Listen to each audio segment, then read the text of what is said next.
One. Here we go. Third time's the charm. Yes. My name is Margaret Woodruff. And I'm a member of the Charlotte Grange and the director of the Charlotte Library. At the Grange, we work to honor our agrarian roots and help build a resilient future for all. Part of our mission is to promote civic engagement, civic dialogue, and social interaction. I'm very excited to present tonight's program in addition to Candidates Night next week at the same time at the Senior Center. Local government is largely run by volunteers. There are a myriad of ways for Charlotters to participate, and this participation leads to a vibrant and resilient system that better serves the public good. Town meeting day and local elections are just around the corner. Here's your chance to understand how it all works. We're going to try to keep things very basic tonight, along with pointing out resources and ways to learn more if you want to dive deeper. Presenting first will be Nate Barham, Charlotte's town administrator. And I will let these folks in.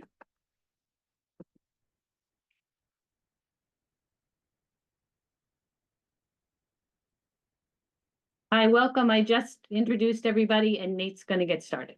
All right, great. Well, I'll keep this relatively short. So first of all, I wanted to thank the Grange for having me come out for this.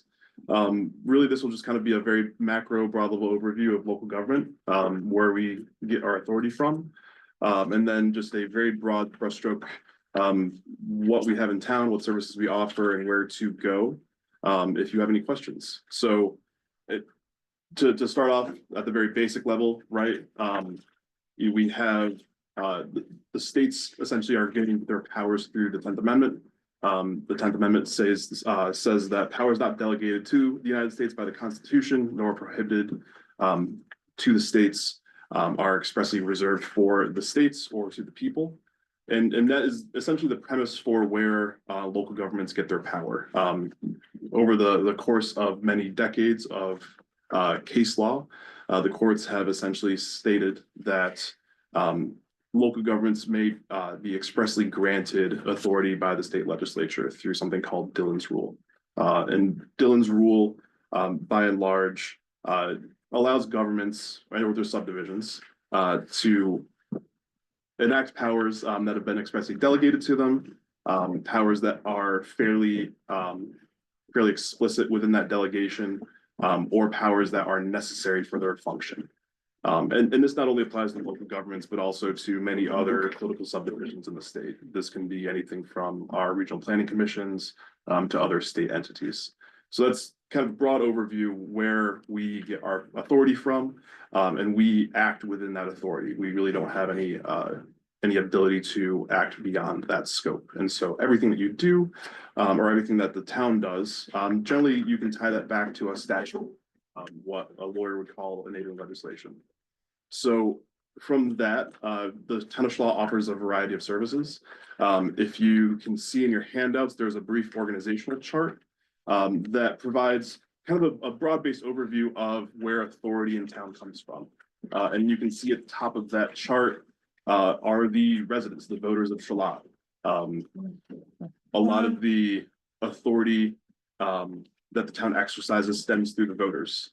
The select board being a legislative body of the town, as well as our elected town clerk, treasurer, and delinquent tax collector, the library board of directors who are elected in as well. And through those bodies are the majority of the services that you see in town. So I will hop on the website, or if Margaret, if you would like to hop on the website, it may be easier if I just kind of take the wheel on it and walk folks through. You want to come sit here? Yep, if you don't mind. No. Great. So we did just recently update our website, and it is admittedly, I'm still learning it myself. There are some things that are less intuitive than we would like, but I think this does a good job at providing a basic overview. We'll start with the basics. If you have general questions, go to our town website and please hover over the town government tab. That will give you a broad overview of all of the departments that we have through town hall. and what services they do offer. That would be our assessor's office, our assessor being the individual in town who comes up with our grand list, comes up with property valuations, and is also the person who has to justify those valuations. If you have any questions regarding a property valuation, that would be the individual to go to. We also have our planning and zoning department. Again, our planning and zoning department covers a lot of building and development in town. If you are doing something on your property and want to make sure that you don't need a permit for it, you would want to stop in and talk to Aaron Brown or Rebecca Kaplan. They would be the ones who would be able to answer any questions that you may have regarding developing your parcel. Likewise, we have the select board tab. So as you said before, the select board is the legislative body of the town. They have fairly broad authority over a lot of things that happen in town. But we'll just kind of cover some of the basics. You know, if you would like to use town lands for an event, you would like to host a bike race, you would like to have an event on the town beach. There are forms that you would need to fill out, use of facilities forms. If you're looking to get a curb cut or a highway access permit, that would need to go through the select board. So you want to go to the select board's page to view that. And broadly, if you would like to get on the agenda, so you've got a topic, whether that be a large topic, like you want to have a capital improvement fund in town, or something small, like I would like to have a small event. You know, we would like to restart our tractor parade. You would want to submit a form like that, give it to me, and that way we can start the process of trying to get you in front of the select board to ask your question or to make your case. Go back up to the town government tab and scroll down. We'll also have our town clerk tab. So our town clerks provide a variety of different services. You can see here on the left-hand side, they will cover everything from dog licensing to marriage information, Green Mountain passports. They do a lot of work for the town, and they're a really good first stop if you have any questions. We'll say dog licensing. I think that was listed on the Grange's pitch for this. You know, as you scroll down, this is just very basic. If you have a dog, you know, now's the time to go into the town clerk's office and ask for a license. Registration deadline is April 1st. There's a small fee if you do not hop in and do your dog license.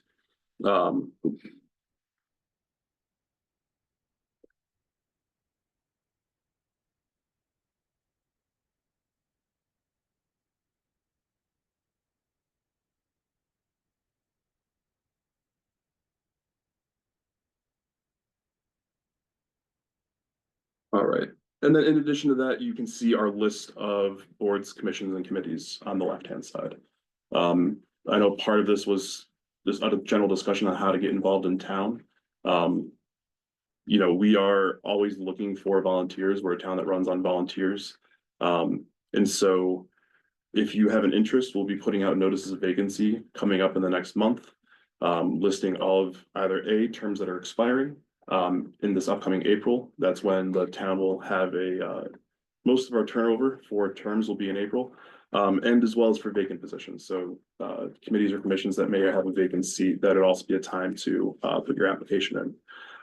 And there are vacancies on a good deal of these committees and commissions. So if you have an interest in them, a few things you can do. The first thing would be, I would really highly recommend going to the town clerk's webpage and looking at our town report. You can access an online copy of that through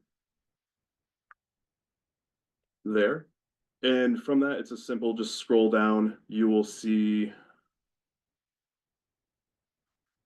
And Margaret, if I'm running behind, please let me know. No, I think you're good. All right, perfect.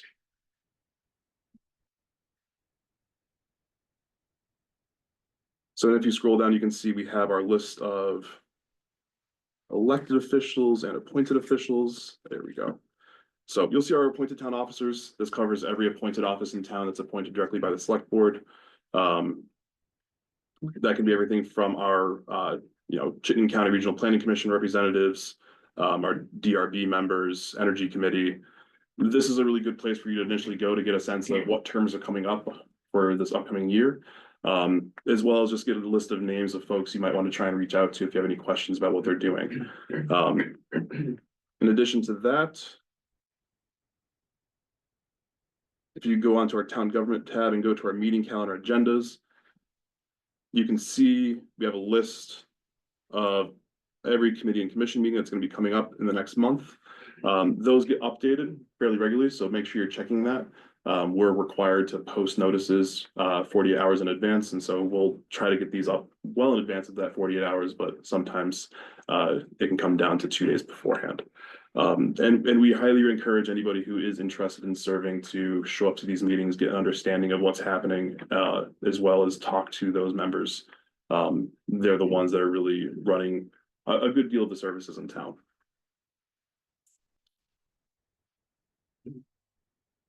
So, and that's pretty much all I'm gonna cover for right now. Can you just go to our town and show that where the maps are, Oh, yeah, So there's a great place there's a lot of map viewer is a place you can go to see your property and see all the characteristics on there. It's a pretty handy place to go. and there's a variety of things that this includes, conservation fund project maps, zoning maps. Yeah. There's a lot of good resources and really, if you have questions about these things, please feel free to give us a call or an email. We're more than happy to point folks in the right direction. Again, it was mostly meant to just try and give a very broad overview of the various services that we have in town, the various offices that we have in town hall, and who you can go to for what. And I'll kind of just wrap up with saying, a big part of this was to let folks know how they can kind of get into town and volunteer. As I said before, we'll be posting notice of vacancies coming up this February. If you have questions about that, please reach out to myself personally. You can give me a call at 802-425-3071 extension 5. I'm happy to take any questions on committees or commissions or point you in the direction of a committee chair who would be happy to take a phone call. Or I'm speaking for them, but I'm assuming they'll be happy to take a phone call. And as we move forward, we just ask that you submit a letter of interest as well as a brief resume, kind of outlining why you're interested in applying. And we would get you in front of the select board for possibly an interview in March or April. So that's all I have. I have a couple notes from Ty, if I Go for it. may. So it looks like there is a flow chart that you have here that people could reference. So if they have any questions, they could ask you about that. Yep. And folks at home, I don't know what to tell you about the flow chart, but I'll try and email it to you at some point. And then you did the website, and then voting basics and naming election date and location. Voting basics and naming election date and location. I think this might be kind of getting into what. Unless she's talking about actually like absentee ballot voting and I think so, yes, not the town meeting voting, but right. Okay, Australian ballot voting. Australian ballot voting. So if you. And I believe that Absentee Ballots ballots are are coming now- out the 12th of February. Yeah, they did, she said they're here, they Oh, got. wow. Just an hour ago. the school, she said Yep. they're here. Yeah, so that would be, if you are looking to vote by absentee ballot, there would be a question you want to reach out to the clerk's office to make sure you get your ballot. They're also mailed out from my recollection as well. Yep. Well, Yeah. only if you request it, If you not, request it, yes. You As can, in you can call in to previous. have them sent to you. You can Right. get one for your spouse or your family. Yep. You can bring it in for them. Hey, can I ask you a question? Yeah. Thanks for showing everybody the website, I several of used it quite a bit here. One question I have for you, I've always wondered is, who's maintaining it? I noticed like just the officers that you brought up Mhm. was pretty out of date, and some of those people are no longer officers. Mhm. So who should we contact when we see something on the website that needs to be refreshed or whatever? Yeah. Yeah, so admittedly, right, we are. In years past, the town planner had maintained the town website. They were kind of the point of contact for that. If you are seeing information that's out of date, or not current, you please email me directly and we'll try our best to get that information updated. Obviously, things are in flux, statutes change. We most recently were including information on ethics requirements, that the state recently put out. So we're constantly trying to make sure everything is up to date, but obviously things do slip through the cracks. So if you do have, or notice something that seems off, please feel free to reach out to me directly. And again, that's townofchalot.com. And I think that list was in the town reports. It was last year's town reports. That's why it's outdated. Oh, okay. You go to the warning then if you're done, so.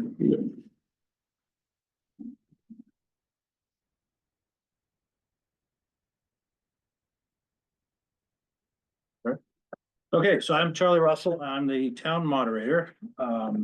And I get to run town meeting this year for the first time in a couple of years. So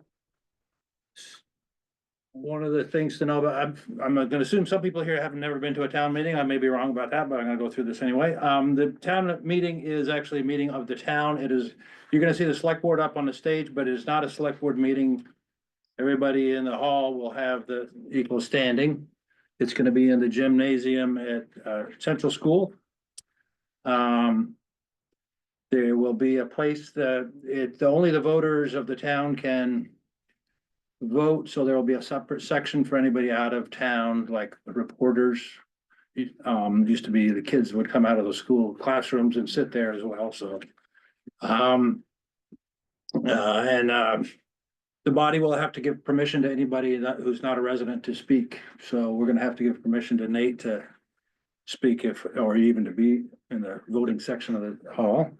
The town meeting is gonna follow we're gonna follow the warning. There's a preamble that I will have to say, and then we'll start out with Article 1 and just go down through them. The only business that can be binding at town meeting is stuff that's already warned. There's an Article 9 probably that is any other business, which is where the fun begins, to transaction any other business proper to come before said meeting. This is when people will make interesting motions that the body gets to decide whether it's, they want to pursue that or not. As a moderator, I will have to either say, so we have to follow the Robert's Rules of Order. And state statute, which, there are some things that are different between statute and Robert's Rules. So as the moderator, I will make rulings. So if somebody makes a motion that's not technically the business that the town can do, like something to do with another part of the world, I will probably say something like, unless there's an objection, we will allow this motion to be discussed. And if there's an objection, then, or if I rule that it's out of order, is the other way to do it, I can rule that that's out of order, it's not something we can take up. The body by a 2/3 vote can overrule the moderator, so that would be the more cumbersome way to get that kind of thing onto discussion. So we will come to the first article, it will get moved and seconded in, and then I will restate the motion.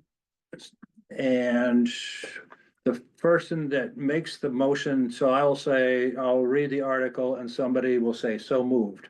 That person has the right to speak first on that motion. And you get to speak twice, but your second time speaking, it has to be after everybody else has spoken that wants to speak at that point. And Robert's Rule says you have 10 minutes max to speak. Some towns actually vote right up front to say we're going to limit it to 3 minutes. And in Westford, they say it works pretty well that way. What you bring up has to be germane to the article that's being discussed. You can make amendments to articles.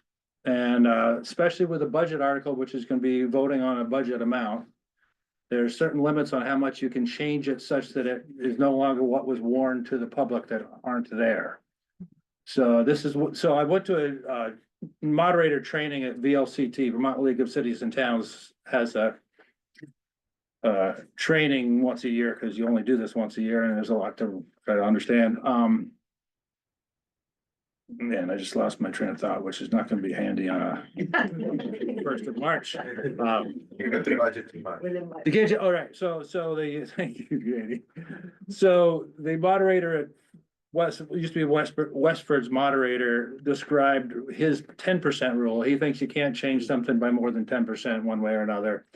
But again, this is something that can get overruled by, if the body decides they want to change it by that amount, you can overrule my determination that that amendment's out of bounds.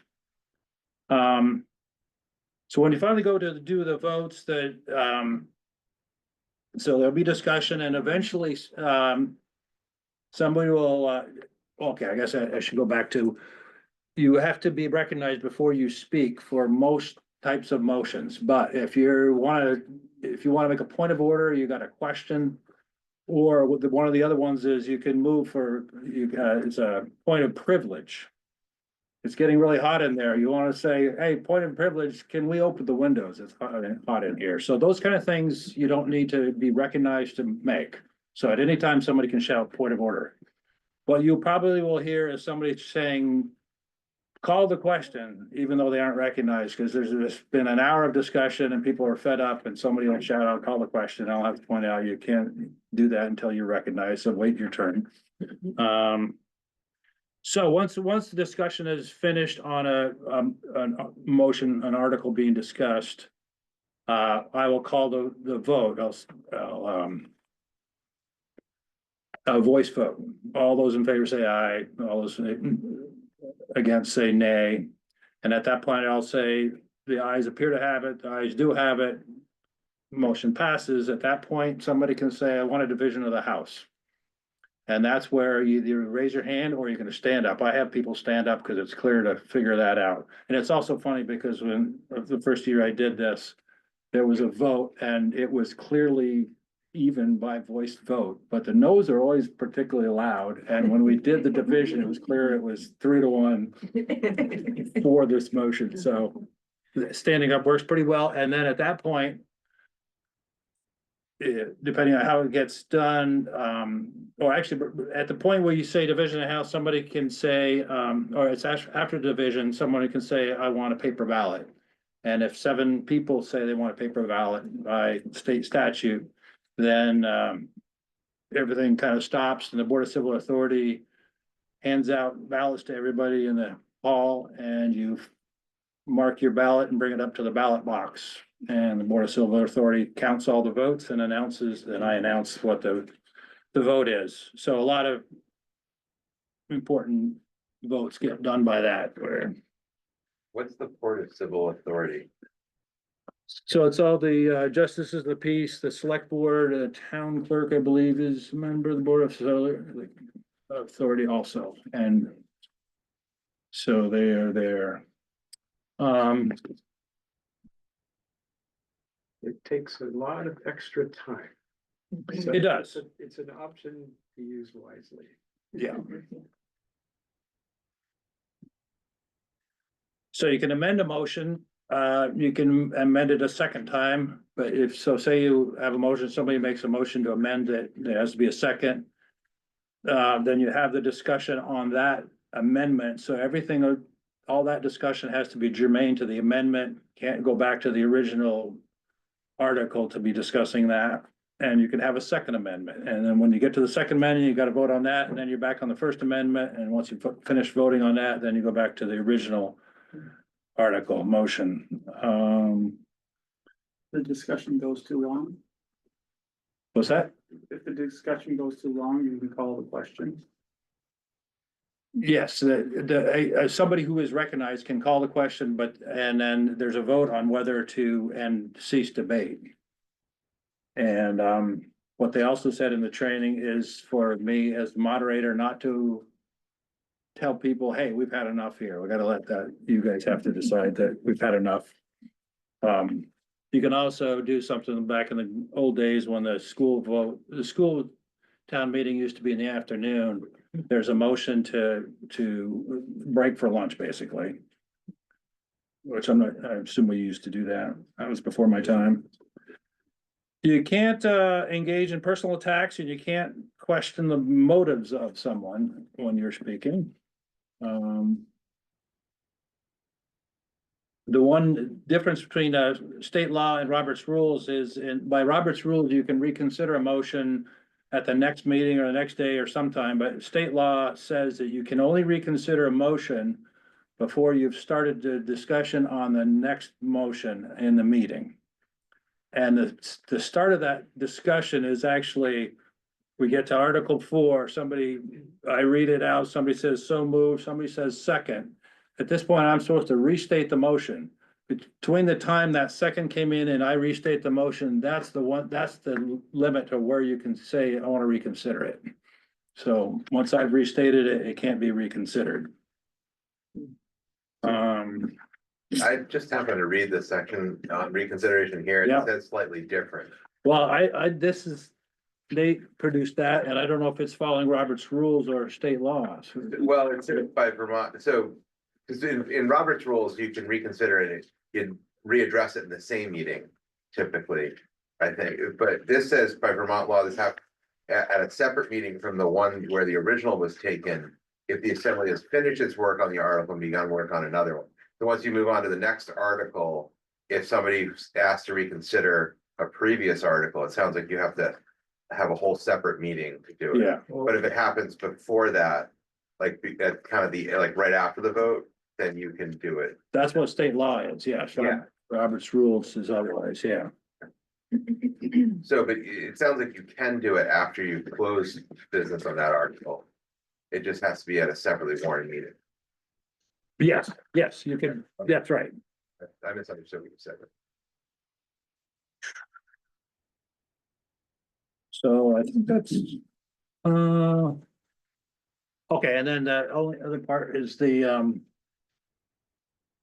are the Australian ballot articles that are also on this warning, and this is the first time we've had the Australian ballot voting going on a different day than the town meeting. And so we'll actually go on during this town meeting, we'll go to Article 9 where you can do any other fun articles, and then you can actually discuss the next two Australian ballot articles, which includes the election of the town officials. If we were having this on the same day, you couldn't do that. You can't discuss the election of the town officials at the town meeting, but because we've moved it to Saturday, you can. And so the discussion of the charter will also be allowed under Article 11. And if there are any questions or, I have a question. yeah, So when you introduce an article, at the town meeting, is there an opportunity for those that sponsored the article to provide a presentation? yeah, and that's where in the past, Charlotte has been pretty loose about, like the select board will present their budget, fire and rescue would do a presentation. And any other special articles like the trails and the recreation. Well, and it's not written down on here, but that will be another thing where I will ask, if there's no objection, we're gonna let the select board present their budget and the trails and any other parties that want to discuss or present stuff. At the training, the moderator training, there was actually a moderator from another town that talked about, it was a fire and rescue and the library groups had a separate article, and what she told them was, and it's because you're limited to speaking twice and only for 10 minutes each time. She said, okay, my rule is gonna be, if somebody has a question about, we're gonna let you present here. And then if somebody has a question about one of your articles, as long as you answer factually, I'm gonna not count that time towards your 10 minutes. But if you start arguing for your article, then it's gonna count. So I thought that was different, and did that answer your question? Yes, thank you. Was there a question on the back end? I was curious about, there are some articles that are voted in person at the town meeting and some that are only by Australian ballot. What determines that, and who decides which ones are only by Australian? So the charter article but all charter articles have to be done by Australian ballot, and the town of Charlotte voted years ago to have all town officers voted by Australian ballot. Actually, on this thing are two articles that are, could change that. Article 7 and Article 8 are, Article 7 is to change to vote all budget articles by Australian ballot, and Article 8 is to do all public questions by Australian ballot. If that gets voted in on March 1st, then in the next year, everything, just about everything will be done by Australian ballot, but I think there will still be a town meeting with almost. Okay, I don't think so, but I'll let you, There has to be informational meetings though. yeah. there's an informational meeting, but it's something I read recently talked about, where a town was. Had something they were voting on, but I don't know. So you are an elected position yourself as moderator, and I when am. and how does that happen? So I got elected a year ago, at the last time, and we, the town of Charlotte. Elects the moderator by Australian ballot, but also at this training. The head of Vermont League of Cities and Towns got up initially and spoke about the very first bill that's gonna get passed in Montpelier is a bill to correct what towns have been doing forever, where they decided years ago, we're gonna elect the select board by Australian ballot, but they still do the moderator on the floor. At the very beginning of their town meeting, they do a floor vote for who's gonna be the moderator. And so they were violating state statute, but this year they decided to correct that to allow towns to have a hybrid version. Some can be Australian ballot, some on the floor. So do you have a term? You serve. It's for- 1 year term and, yeah, Just 1 year. just 1 year. So if he botches it, we can vote it. Yeah.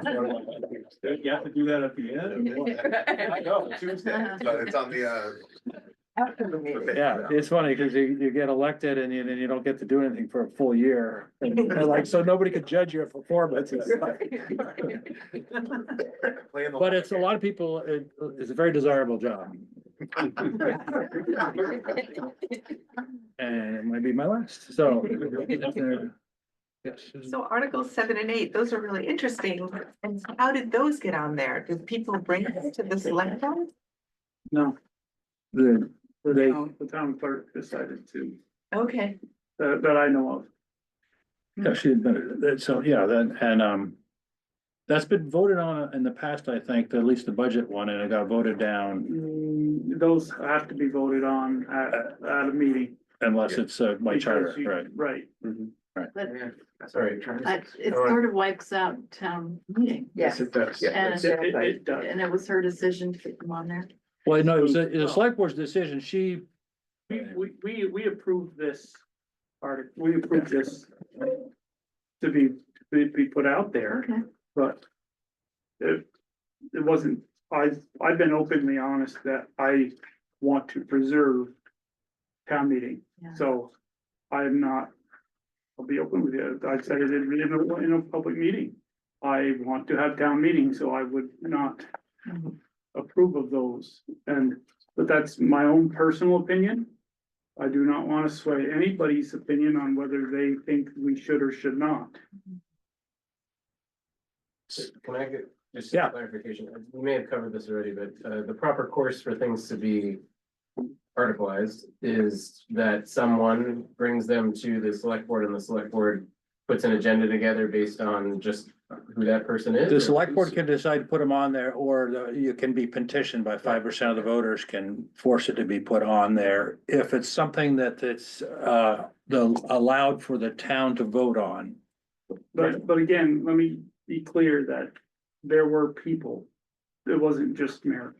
There were people that have come in to the town hall that have said, over the years, since we knew we were going to have an in-person town meeting this year, there have been a lot of people in the last year or two that have said, we liked having our vote on Australian ballot when we did it through COVID, and we'd like it to continue. But in order for it to continue that way, it must be a floor vote in order to change it permanently. Thanks for explaining. Thank you. Sorry.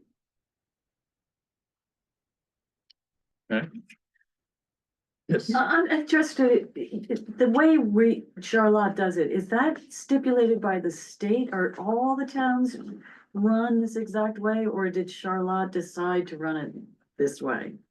There's town, well, you mean town meeting versus Australian ballot, or the floor vote versus Australian ballot? Yeah, the whole process, just the whole process. Is So that it's something- limited by statute, but you can, a lot of towns have charters that allow them to flexibility on how things happen. So the process isn't rigid in the sense that every town follows the exact same formula. Obviously, as Charlie was also saying, different moderators have different rules that they have for in-person town meetings, and so there's flexibility in that. There are towns that operate under charters. And to talk about a few of those, there's a town in Vermont that has a town meeting in January. They have a town meeting in January, followed by an Australian ballot vote in March on town meeting days, March 4th. That was a charter that they put together and submitted to the state legislature. But the statute requires you have a town meeting either on town meeting day or sooner than 3 days before that. So it had to be Saturday, Sunday, Monday, or Tuesday is when you have to have your town meeting if you don't have a charter. A charter is what allows you to do something he talked about Dylan's rule earlier. We're limited to what we can do by what statute says. With a charter, you're actually changing statute, like this thing for the Article 11 about the land use regulation vote is actually gonna change state law. It'll be, and there's a whole section when you go to Title 24A, or the appendix of Title 24 in the statutes are all the charters from all the different towns. Actually, it's nicely alphabetical, so you can see what other towns have changed state law so they can do something a little bit differently than what statute just itself allows. So the short answer is the town of Charlotte does have a semi-unique way in which we conduct town meeting. There's a lot of variations that you can find throughout the state on how different towns want to do that. And as Charlie said, we're guided by state statute, but we also there's some flexibility in how that is operated. And that can be through different town moderators have different styles on how they would like to run the meeting, to more broad things like a charter, which would change the town's government and its permissions from the state, which could allow for other variations on how to conduct town meeting. So hopefully that answers your question.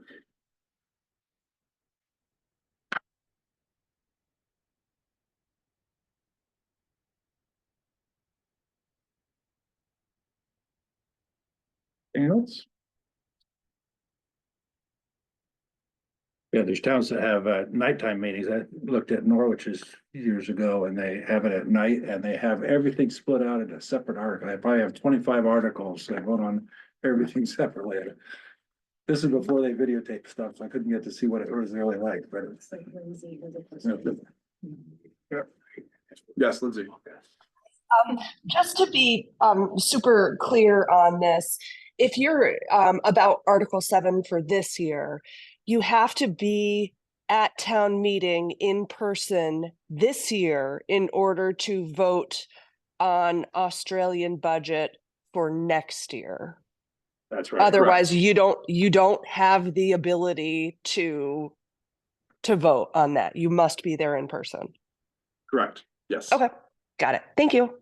Yeah, and actually, the statute doesn't allow for it to be remote voting, although there is a bill they're talking about they're pursuing that a little bit. Okay. All right, great. Thanks for explaining. That sounds complicated. Well, and the reason for that is. You can't be sure who's You can't voting. put something on Australian ballot unless you voted to do it, so you can't have an Australian ballot vote to ask whether I want to vote Australian ballot, you have to have it in person, it's not designed to make it harder, it's the only way it's permissible to put something into the Australian ballot format. Yeah, and the numbers are anywhere from 100 to 350 people at Charlotte's town meetings. I don't know if it's ever gone higher than that. And by the end of the meeting, there's usually about 75 people left when the crazy stuff happens. Well, I shouldn't say that, that's prejudging. Yes. I don't quite understand this last point. So there'll be roll taking at the in-person town meeting. And in order to be eligible to vote on that article, you have to have been present at that meeting? Did that what they said? Yeah, you have to be at the meeting and you'll vote by voice and then you'll stand up and That's then. only for the voice articles, though. That's not for the article, the articles that are on Australian. That's right, right. Those will be on Tuesday between 7 in the morning and 7 at night. Regular. And you can vote at town hall at that point. Might be interesting to talk about the history of the hybrid. Well, method. yeah, somebody else can talk about that. I shouldn't talk about that. Frank, can talk about that. You could just describe what it It's was. what we did is, we had our town meeting and we would.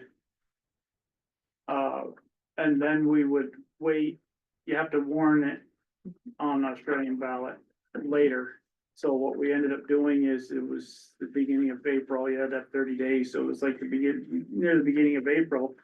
We would actually, the townspeople would actually be able to vote on it by Australian ballot, our budget.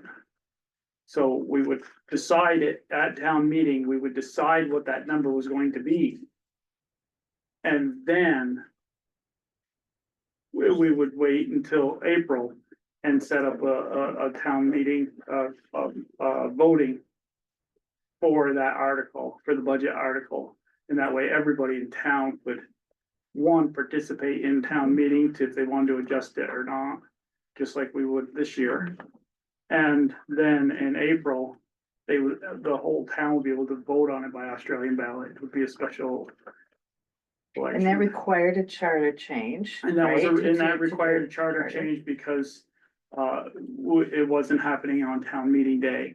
So we had to move that down, so it became a charter to move it down to April for a vote and to place it on the ballot in April. So that required a charter change. So the idea was that you did that specifically for the budget, so the budget could be adjusted on the floor, but could it also allow the townspeople to adjust other articles before it went to Australian ballot? Anything budget. Only budget. This was just budget. That's the history, but would a hybrid allow any adjustments on any of the articles prior to Australian ballot? Well, maybe, but that was, our charter was for budget only. Right. Okay, So whether, I do not know whether you could take any other articles that that could come up, as Charles said on the end there, any other obscure articles that other business that might happen to be voted on, or even, or any other thing that needed to have a vote at a town meeting, if you could forward that to I don't know if you could forward it to I mean, you might be able to put that in your charter to do that. I'm not sure. So one of the articles I saw in looking at this town that I thought had gone all to Australian ballot was a vote on exempting like the Grange from property tax. But I don't know if that's a public question. I don't know if it's a bar. Typically, those have been voted. How did Shelburne do it? Does Shelburne have a town meeting or do they just have an informational meeting? It's an informational meeting because the And town there's no voted voting. at some point in the Yeah, past okay. to do everything by Australian ballot. It's still pretty well attended, but in many towns, once you go that route, town meeting withers. So this must have been a town that had still the public questions got done at town meeting. That would be the difference. Could be, but this is talking, these two articles, there's talking about any other questions, all public questions. So Right. if both of these were to pass, all questions would be by Australian ballot, which would basically eliminate town meeting day. Well, and the alternative to that too, the state statute does allow for specific either budget or public question items to be by Australian ballot and everything else be by votes on the floor. So the articles as presented here are for all budget articles and all public questions. But it could be parsed out, so. Yeah, you can specify specific public questions be voted by Australian ballot and not generically cover them all. Yeah, bond votes by statute have to be Australian ballot. Correct. Cause that's binding a town to a future spending that you can't do at town meeting. But we used to do that, but we're supposed to. We created a conservation fund and said we're gonna have, put so much money, 2 cents in every year for 10 years. Which you couldn't really do, but so now we're doing it anyway.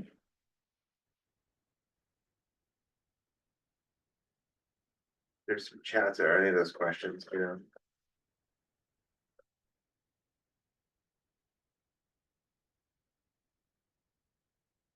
Is the library muted? Yes. Figured that out. Any other questions? That's helpful, thank you. Yeah, thank you. Thank you. Yeah.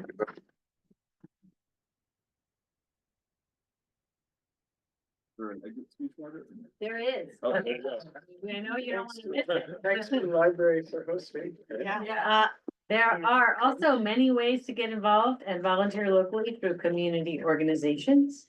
A team of Grange members is currently creating a director of Charlotte volunteer opportunities, which will be finished and available on town meeting day. We hope you stop by our table in the hallway to say hello and check it out. Our town is run by volunteers. All acts of service, large and small, are meaningful. Thank you all for coming. Thank you. Thank you. Thank you, Ty. Yes, Yeah. thank you, Ty. Mhm.